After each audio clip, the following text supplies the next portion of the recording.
আমেরিকার মাটিতে টিকে থাকতে ইরানকে প্রতি মুহূর্তে লড়াই করতে হয়েছে নিজেদের সাথেই। আর মাঠেও তার ছাপ স্পষ্ট।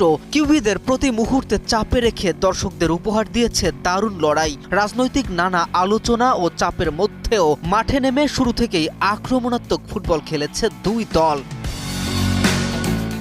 ম্যাচের মাত্র ৭ মিনিটেই নিউজিল্যান্ডকে এগিয়ে দেন এলিজা জাস্ট।